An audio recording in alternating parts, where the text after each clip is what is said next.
Hello everyone, myself Shruti Kadam. So today I'll be discussing the exceptions to the law of demand with you all. So let's begin. Very firstly, we'll look on what exactly exception mean. So in simple words, we can say that exceptions are the cases or the situations which are not applicable to the law of demand. We all know there's a negative relationship between price and demand. That is, if price gets higher, the demand gets lower and vice versa. But as we are studying the exceptions, here the relationship between price and demand becomes positive. That is, if the price increases, the demand also gets increased. Same as price gets decreased, the demands get decreased too. Thus, both will be in same direction. Now we'll get into the exceptions of law of demand, or the cases or factors where we can prove that price and demand are in positive relations. The first factor is Giffen goods. It is given by Sir Robert Giffen. These are the goods of low quality, that is, demand of the low quality of product or the unbranded products available in the market. Thus, the relations between price and low quality of goods or the given goods is low. The demand of the product also gets low. Like if the price is low, the people think that it is the low quality of product, and thus the demand gets lower. People are tend to think that the low price of the product is because of the low quality. Thus, these goods get a tag of cheap products, and thus these are called as inferior goods. Other thing in given goods is that the superior goods. It is exactly opposite of inferior goods. As the price of products increases, the demand of the products also increases. That is, the people think that if the price has changed or the price has been raised, might be the quality of the product is also increased.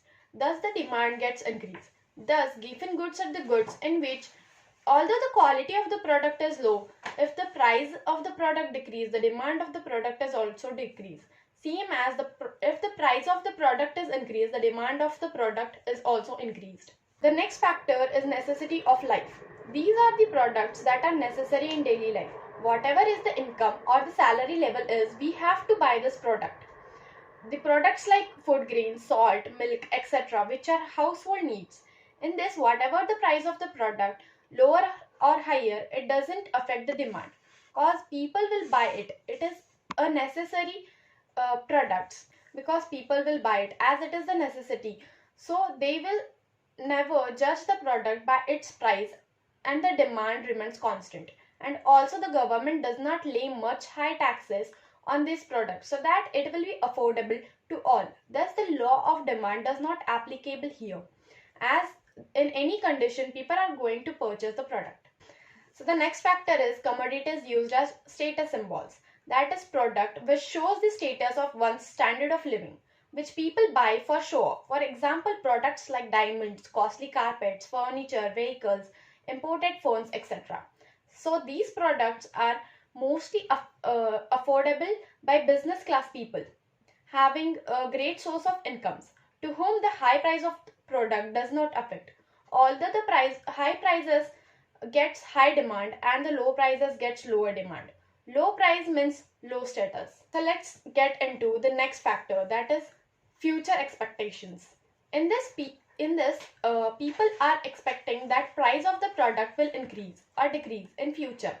So here, as the price of the product is expected to rise in future, its demand will increase in present.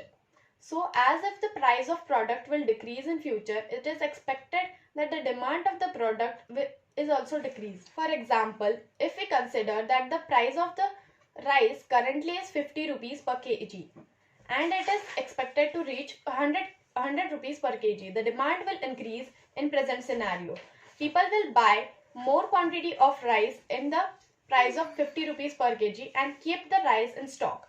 Like in opposite, if the price is already low, let us consider it is 50 rupees per kg and it is expected that it is going to be decreased more in future, like up to 25 rupees per kg. So demand will also decrease and people will only buy the product when it is at its lowest price. Next factor is ignorance effect or illusion of buyers. In this factor, the demand of the product is depend upon the price of product. That is, the price increases, the demand increases. Price decreases, the demand decreases. In this ignorance effect, the buyers are in an illusion that if the price is high, means the quality is surely good, thus the demand is good. And if the price of the product is low, then surely the quality of the product is low. Because it creates a question to the buyer's mind, how is this possible that someone is selling a good quality of product in cheap prices? Thus, ignorance proves as to be the acceptations of law of demand. The next and the last factor of exceptions is emergency goods. Emergencies like war, droughts, floods, etc. To understand this more wisely, let's take an example that someone is sick or there is a medical emergency at your home. This emergency leads to products like pharmaceutical products like medicines. So there is a requirement of medicine. In this case, you will never uh, change the demand of the product. You will purchase the product without looking at its price, that it is high or it is low. It is your urgent need and you will buy it.